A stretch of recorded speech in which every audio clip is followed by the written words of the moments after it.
Morning, I'm Uday Pratap Singh. You're joining us on Newsx, our special coverage on the G7 summit, which of course begins in Canada today. All eyes are trained on that grouping. The meeting, of course, will be beginning at the Kananaskis village in Alberta. Till now, leaders from the group of 7 have conducted a working committee meeting and held a slew of pull-asides on the sidelines. Dominating the agenda this time are the ongoing Israel and Russia-Ukraine conflicts, along with Donald Trump's trade wars and the economic threats. The next 24 hours are set to be very crucial as the G7 summit has a host of global challenges which need firm and united answers. India, which will be representing the global south, is also the 4th largest economy in the world. All eyes are on Prime Minister Narendra Modi's message to the G7 nations. Breaking updates coming in this hour. Prime Minister Narendra Modi has landed in Calgary, Canada for the 51st G7 summit. The Prime Minister has reached on the invitation of the Canadian Prime Minister Mark Carney. This will be his 6th consecutive appearance at the summit. These are the breaking visuals coming in from Canada, where Prime Minister Narendra Modi has now arrived. He has arrived in Calgary for the G7 summit. Pia Man is joining us with the very latest on this story. Pia, Prime Minister Modi arriving in Canada from Cyprus. Indeed, you know, that he concluded a very, very fruitful visit to Cyprus. Remember, Uday, he's of course visited a foreign nation for the first time after India's very, very successful Operation Sindoor. Remember, Cyprus has stood steadfast with India in its operation after the Pahalgam terror attack. We gave a befitting reply to Pakistan and terror that was fomented by Pakistan on Indian soil.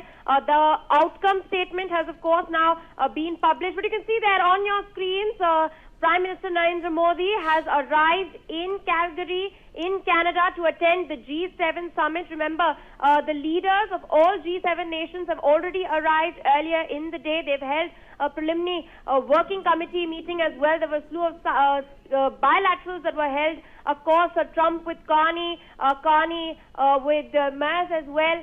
Macron has also, in fact, landed in Calgary. The EU leaders have also held a meeting, but this particular visit by Prime Minister Narendra Modi is very, very crucial. As you rightly mentioned it, it is his 6th consecutive G7 attendance. He was earlier last year in Italy, where of course this time around we've seen Mark Carney highlight the fact that India is the 4th largest economy in the world, and therefore this invitation has been extended to Prime Minister Narendra Modi. We are, of course, a nation that represents the global south. So PM Modi will be addressing the outreach meeting today, and he will in fact also be speaking at the summit, and primarily in focus is economic ties as well as artificial intelligence. This is something that he has been stressing over. There are 2 bilateral meetings that are also in fact slated to be held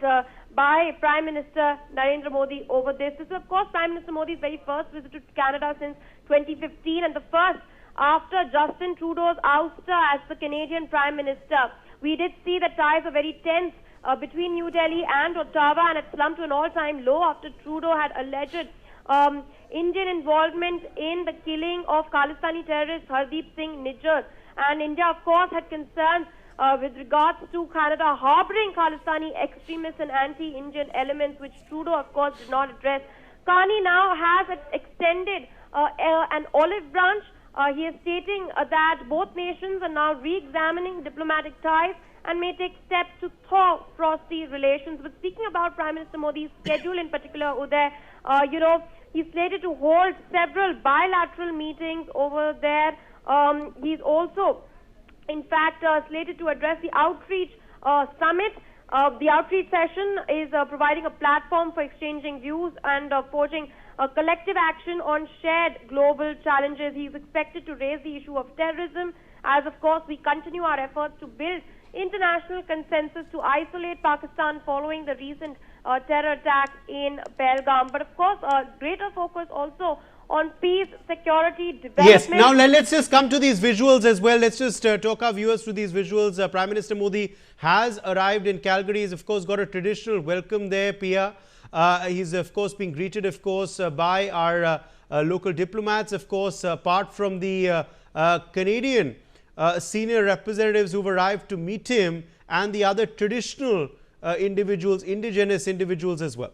Indeed, the indigenous tribes of Alberta and Canada at large, their representatives are also present at Calgary. But of course, you can see, heartwarming interactions. They've earlier met leaders from Europe as well. They also interacted with Donald Trump when he had arrived over here, and you can clearly see those visuals of Prime Minister Modi's arrival, that heartwarming interaction there as well.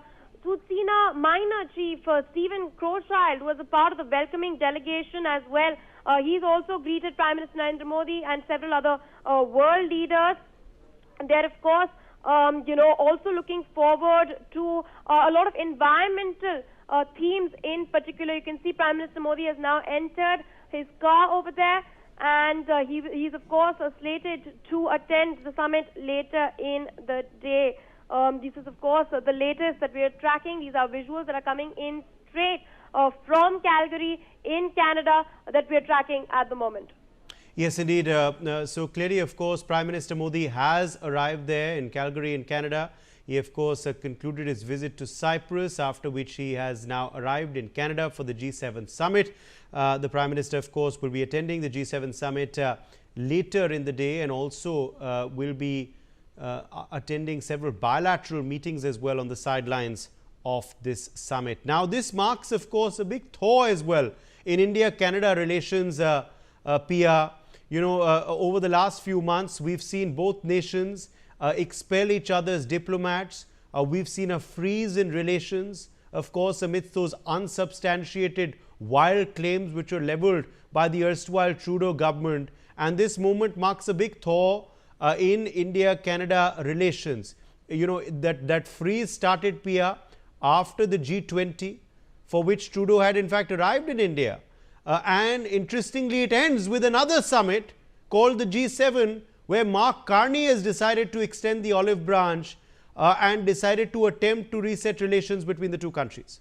Indeed, aptly pointed out over there, all of this trouble had began right after Justin Trudeau's visit to New Delhi as a part of the G20 summit, and now we are seeing a turnaround as the G7 is being held in Canada. So, of course, this is quite the interesting observation that you have made.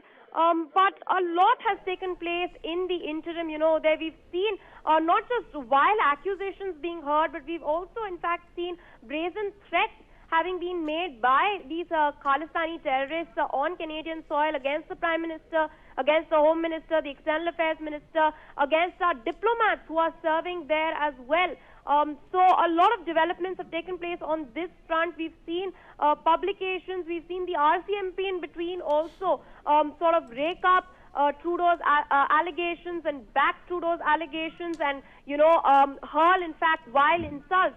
But in the meantime, India has, of course, stood its ground. We have, in fact, maintained our stance since day one that these are baseless allegations that are being hurled at us. But in the interim, we've clearly seen that relations did, in fact, take a dip quite seriously over there. But Trudeau, of course, has now been ousted. Canada, of course, has its own fair share of troubles that it's been facing over the last couple of months with Trump and trade, of course, Yes. and Trump's threats hanging over its head. So we are, of course, a major economy, the fourth largest economy. We are booming.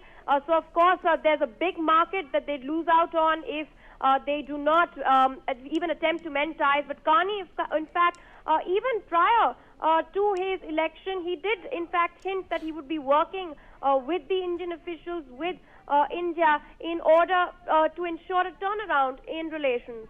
All right. We're getting more breaking news.